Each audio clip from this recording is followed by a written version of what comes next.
Hot কোচবিহারের তুফানগঞ্জ। একাধিক BJP party অফিসে হামলা চালালো তৃণমূল, এরকমই তো অভিযোগ উঠছে। বিজেপি পার্টি অফিস লক্ষ্য করে ইট বৃষ্টি পর্যন্ত হয়। ভাবুন, কয়েকদিন আগে নাগরাকাটা বামনডাঙ্গায় সাংসদ এবং বিধায়কদের উপর হামলা হয়েছে বিজেপির। আজ আবার বিধায়কের সামনেই কার্যালয়ে রীতিমতো হামলা চালালো তৃণমূল কংগ্রেস। উত্তরে কি আস্তে আস্তে মাটি নরম হচ্ছে নাকি পদ্ম শিবিরের? এই প্রশ্নগুলো তো উঠবে এই ঘটনাগুলো দেখে। গুন্ডা বাহিনী, পুলিশ প্রশাসন তাদের গুন্ডা বাহিনীকে নিরাপত্তা দিচ্ছে। বামফ্রন্টের বুদ্ধদেব মুখ্যমন্ত্রী বলেছিল আমরা 230, ওরা 35। তারপর এখন তাদের বিগ জিরো। তৃণমূলকে বলে যাচ্ছি যে জনগণ দেখছে, বাংলার জনগণ দেখছে, 2026-এ তারাও বিগ জিরো হবে।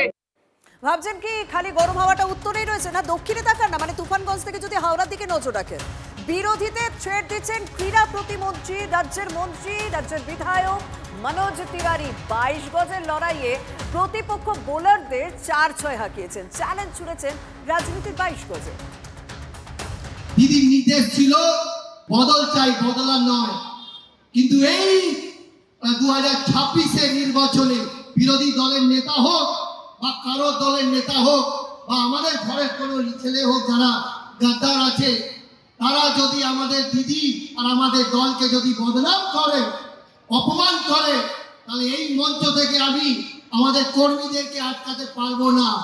তখন কিন্তু বদল নয়, তখন কিন্তু বদলা দেবো আমরা। কি ভাবছেন শাসক বিরোধী কথার লড়াই দিয়ে শেষ হয়ে গেল? না না, বাংলার ভোট মানচিত্র এতটা ছোট হতে পারে না।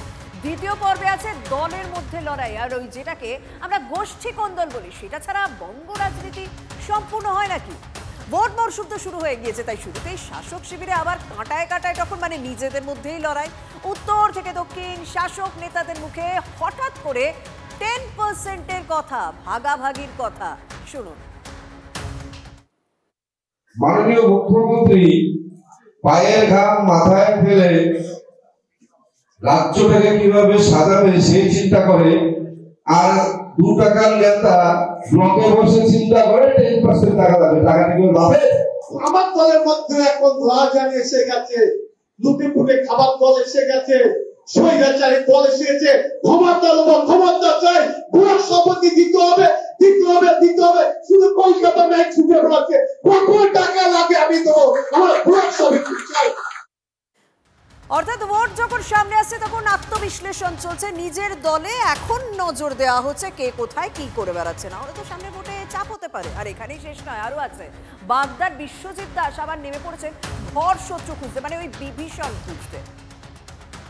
কিছু মানুষ আছে দলকে হারিয়ে আনন্দ উপভোগ করতে চায়, সেই মানুষগুলো নিশ্চিতভাবে আমি চিহ্নিত করেছি।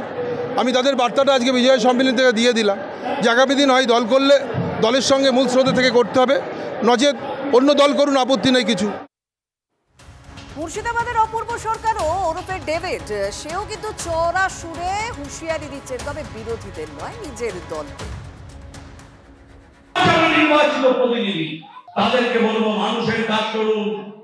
আমার কাছে সব খবর থাকে, মানুষের কাজ করার চেষ্টা করুন। আজ অনুরোধ জানিয়ে গেলাম